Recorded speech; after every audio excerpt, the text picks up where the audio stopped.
Now, after India launched Operation Sindoor against Pakistan, we're seeing some changes in investors' preferences. Now, there's an increasing interest in defense stocks. The likes of HAL, Bharat Forge, Garden Reach, Bharat Dynamics all saw pretty strong upside since the launch of the operation. And there's also significant rise in defense-based startups, such as drone companies. But what kind of policies do we need to ensure sustained growth of small-scale upcoming defense companies? The other question, how much opportunity lies in this sector? What is the scope of innovation in this space? Well, to answer all of that, we have with us Dr. Apoorva Ranjan Sharma, co-founder, MD of Venture Catalyst, to discuss all this and, of course, a lot more. Dr. Sharma, great to have you on ET Now. Thank you very much for your time. Let me begin by asking you this. Of course, has Operation Sindoor in a way influenced investor interest in indigenous defense and drone tech? Yes, definitely. We have seen the downside of foreign dependence now, and that has increased the growth and the confidence of our own startups. We had seen startups earlier to build for Bharat. Now we are talking about startups who can secure Bharat, and that is what is currently the new talk of the town. So we are looking startups, drone startups, defense startups who can secure Bharat and who can create the next generation technologies to attack the drones coming from the other sides, and even create some of the best drones as well as defense technologies from India. Interesting point about how now that has changed to secure Bharat, or at least that's the mindset with what we're looking at. But in your experience as well, in that personal capacity with Venture Catalyst, the recent investment in companies like Garuda Aerospace, how much opportunity in fact lies in this sector? What is your, a takeaway of that? Because, ultimately the bigger question is what is the scope of this innovation as well, and how we can see it going forward? Yes. So we have, verticalized drawn and subsector. For example. All right. Dr. Sharma, we're going to try connecting with you once again. We seem to have run into a technical glitch. But before we get Dr. Sharma back on the show, here are some very important details that you continue to see on your screens at the moment in terms of the graphics, because very important. We were just speaking about Garuda Aerospace as well. But let's talk about the Indian drone sector, the market opportunity. In 2022, it was at $2.71 billion. All right, Dr. Sharma, once again, as you put that into perspective, you were talking about the scope of innovation. What should our viewers really understand, going forward, the opportunity as well? So there is opportunity to create battery companies who can improve the efficiencies of these drones. We have invested in a company called Mime Electric, which has created the aluminum battery company, which is amazing. We have invested another company which has created a camera which can see from here 50 kilometers inside the border of the other side. They are like Optimized Electrotech. They were the winner of IDEX last year. We also invested in Botsing, which has created the brain of these drones, which can, it's a software which can control the efficiency of these drones as well as defense equipment. We also invested in companies like Nautical Wings, which is making the component of these drones. So if you divide the whole sector into multiple parts, there is opportunity today, who can create, anti-drones, systems. We are looking startups who can also create next level of intelligence for these, to make their to improve their efficiencies by bringing AI and ML technologies into the drones. So there is massive opportunities coming. We already invested in 10 companies in the recent past, and there are some companies who are already known, like Garna, already. Optimized Electrotech is very well known.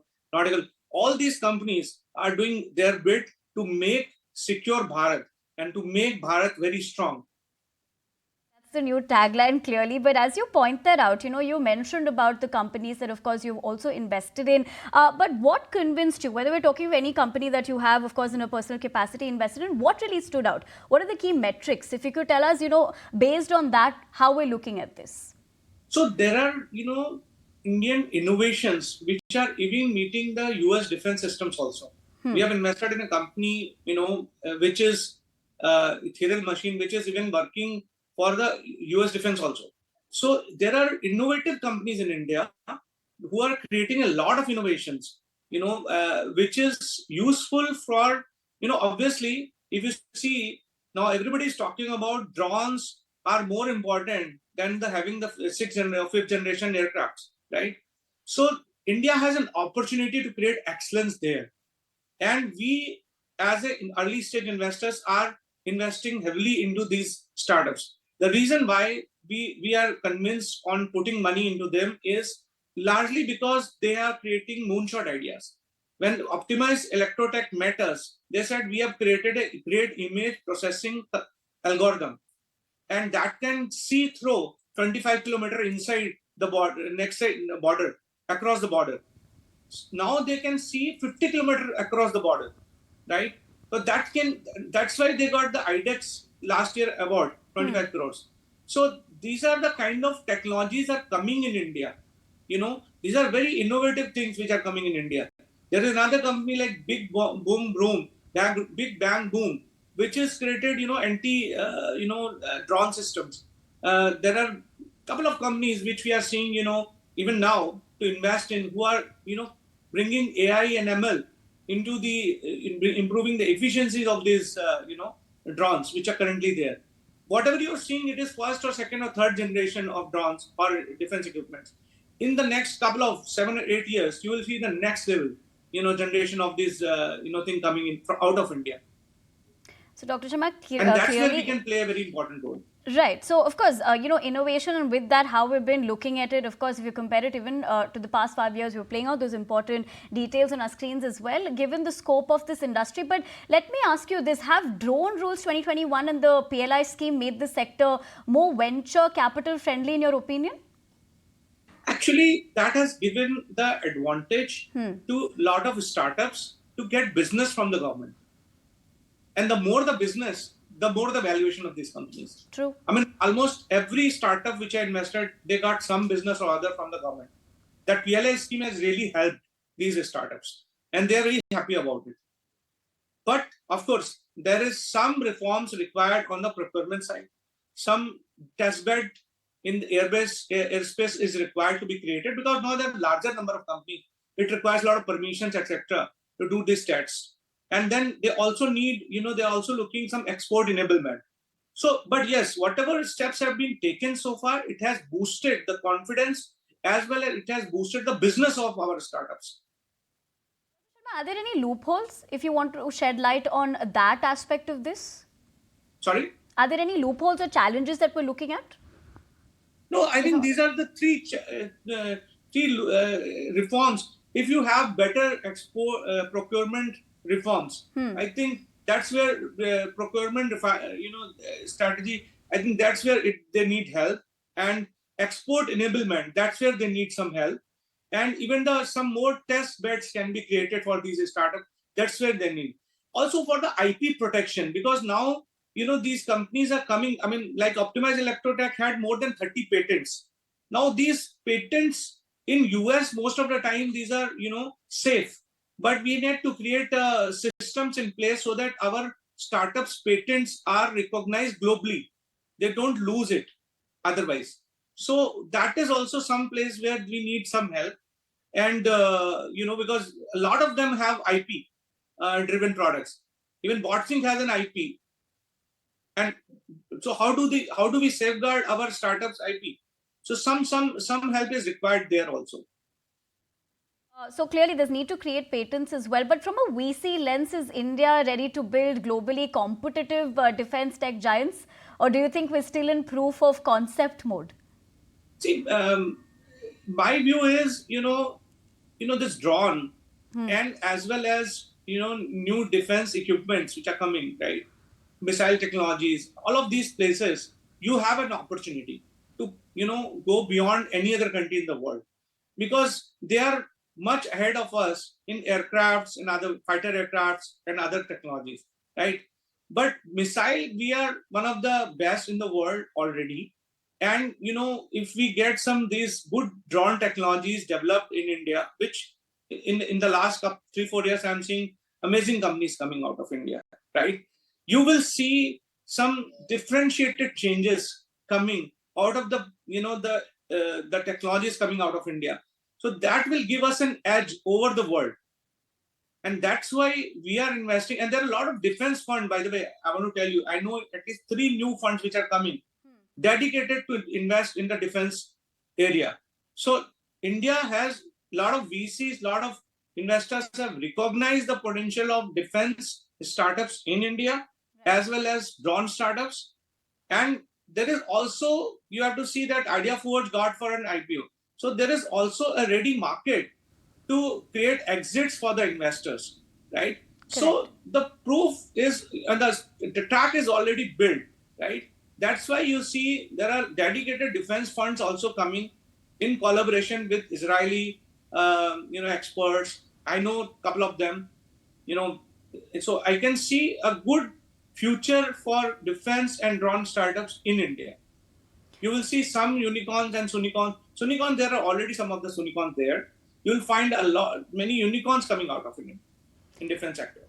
So basically, in a nutshell, the track has been laid, is what you say, but the navigation is what we'll be looking at in the future. But it's very interesting that you point that out, because obviously the other aspect would be, how do you assess market readiness for deep tech defense innovations? See, market readiness is basically, when, as I said earlier, most of these, like for example, Garna, they got good government contracts. Correct. Earlier, they got a lot of private contracts also, right? A lot of export enablement is also happening. Out of India also, they are getting business, right? So there are markets which is dominant by the US and other countries, but there are markets where like they also need these kind of equipments. So the market readiness, with the current scenario, global scenario, it is not only India which is having the this situation, like war-like situations. There are many parts in the world where they want to increase or upgrade their defense requirements, right? So that creates the readiness of the market. That increase the largeness of the market. Obviously, Indian startups, those who are highly innovative, they are also targeting outside India, not just Indian market. Dr. Sharma, given in the capacity with how you're sharing your insights with us, one of the other questions would be, how important is founder background? The tech versus ex-forces in your defense investment thesis, if I may say so. The founder's background is very important, and so many times what happens, these founders which come to us, we always, because in this whole startup business, founder background is 30% of the success. That matters, and that is why we do background checks, and most of the time these founders have worked in DRDO, or there are a lot of people are coming in. They are working in international companies also, and they have exposure, worked in those companies, and they come and set up the startups in India. So founder background is, without that we don't invest. Of course, we are getting it. That's why we are investing in it. And there is enough number of startups who have a good pedigree of founders. And the names of these companies whom I just taken, you can see these founders are amazing. They have created, they come with a good pedigree, and they are there for long term, not just taking the money and not justifying. They are there for creating great product out of it, and they come with the R&D background. Most of the time, there is a balance of, there is one R&D guy, one person with a sales background. Most of the time, this combination is coming to us.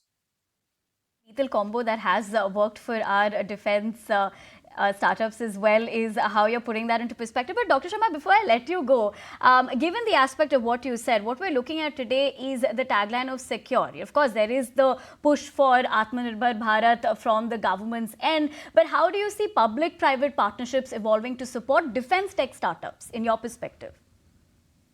I tell you, this is the next step to make these companies large, and if you see the US defense scenario or US defense startup ecosystem, you will find lots of public partnerships there. India will definitely, I mean, if you look into this Garna, your example which you gave, yeah, there is a 1% small percentage of public partnership there also, right? So you will find these startups have understood the value of it. I'm sure this will increase because end of the day, HAL, which is one of the biggest player, one of the good player on this, they also, are open for partnerships with startups. A lot of them are experimenting. A lot of listed company, they are partnering and investing in the startup, by the way, right? So these partnerships of different types are happening, and they are leveraging their network, their connection, their learnings to develop these startups big. And this collaboration is only which is working right now. Otherwise, it is for a small startup, even if it's a great pedigree, sometimes very difficult to understand how to get larger business, how to sort of go to the export market. So only by these large ticket investors and large collaborations which are happening by listed companies and by even the government organizations, collaborations which is happening. This is happening. This is the enablement. They can play a very important role there. I think it should increase. okay. And if it increases, you will see much more number of companies coming out of India.